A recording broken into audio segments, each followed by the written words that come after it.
सबसे पहले मैंने ये अपनी ज्योग्राफी की बुक में देखा था, फर्स्ट पेज पे।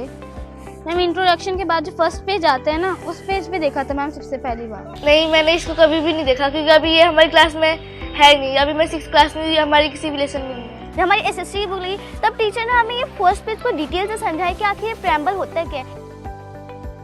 So we've been working at We the People in constitutional awareness for 10 years now, and we've heard this many times, and I am sure that you have seen the preamble to the Constitution many times. It is the first page of our NCERT textbooks. It's also commonplace now for us to be able to read it in morning assemblies. But I wonder whether we've actually read it. Have we seen this? And when we see it closely, we'll see it's actually one line, just one line. One very long line and one very powerful line. So let's look at this preamble to the Indian Constitution word by word. But as we start and as we are taking these words forward, I'd like you to please comment below and tell me which word strikes you the most. Which is that word which attracts you the most? So let's take the first 3-4 words of the preamble. We the people of India. These are the starting words. What do these words mean? We the people includes all people. All castes, all religions, regions, classes, genders, and we know they're not only two, and cultures, languages, ideologies. It includes all these people. It also includes people not just like now, us right now. It includes people from the past and it includes people from the future. These are all we the people of India.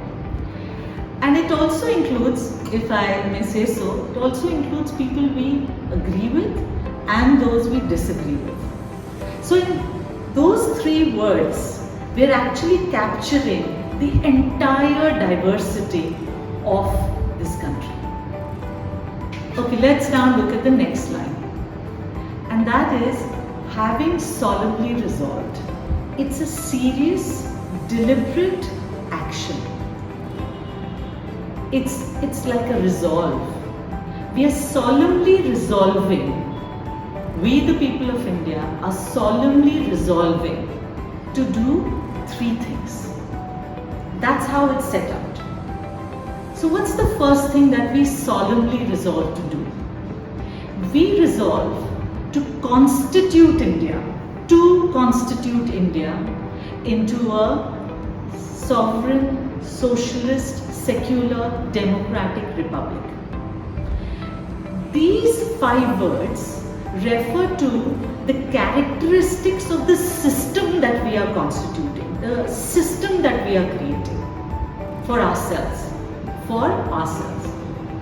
So what are these features? What are the features of this system?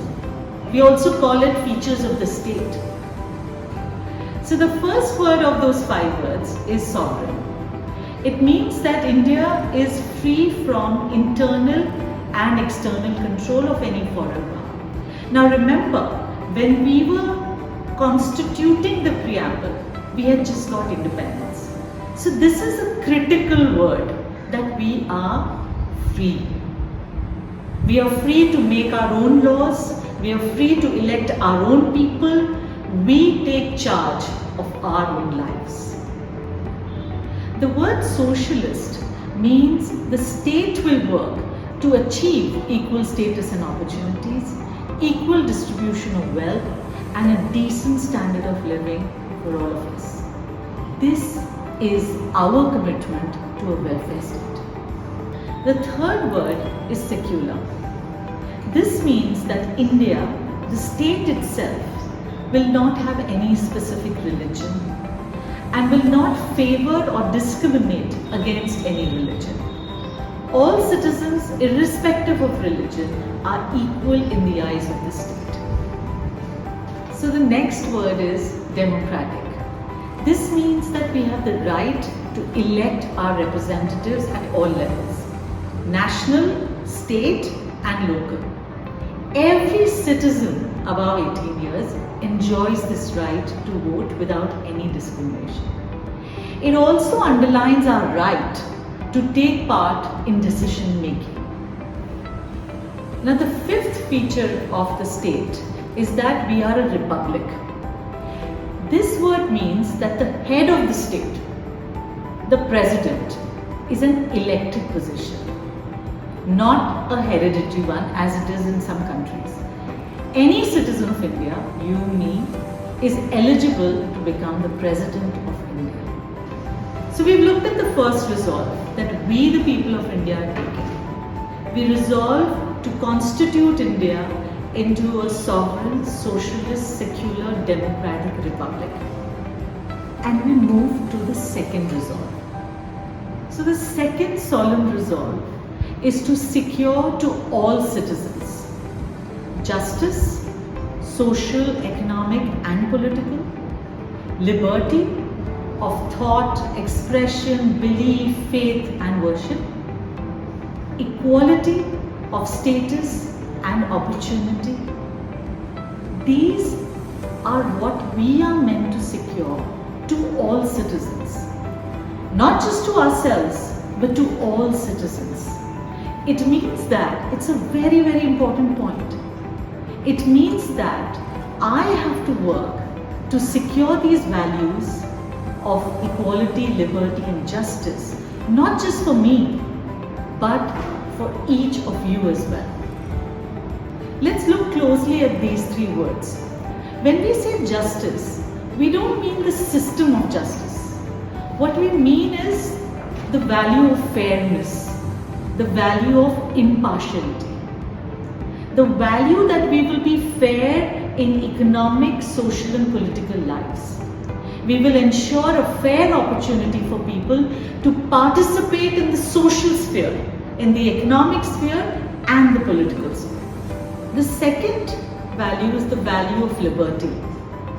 To express ourselves the way we want. The reason I'm able to speak to you is because I am practicing this value of liberty.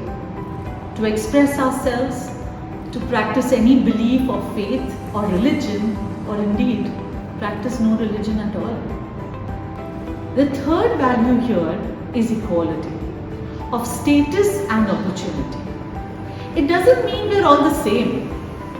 It means that however different we may be, wherever we start from, we will ensure equality of status and opportunity for each one of us.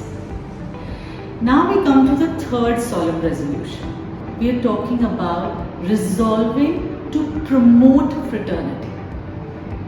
And what is the kind of fraternity that we will promote? That fraternity that assures the dignity of an individual and the unity and integrity of our nation. And then the preamble goes on to proclaim that on 26 November 1949, we adopt, enact and give to ourselves this constitution. So if we see the very first line, we the people of India, and the last line, which is give to ourselves this constitution, it basically means that the ownership of the constitution, of the system, of the values of the nation is in the hands of we the people, our hands. So what does this ownership mean? It means that we have constituted the system and the system is accountable to us. And therefore we are responsible to ensure that the state, the system actually works based on these values. Our laws are made, enacted and implemented to ensure our progress towards the values of equality, liberty, justice and fraternity.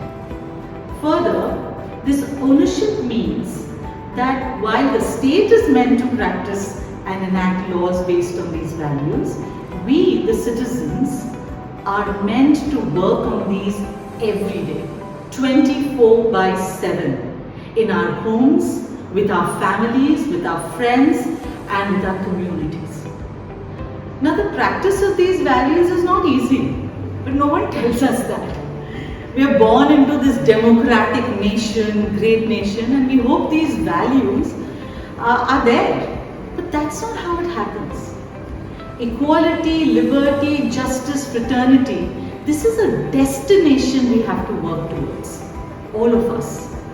That means that we have to work very hard to protect our rights and the rights of others. Then we will be able to achieve this vision of this fantastic preamble to the Constitution.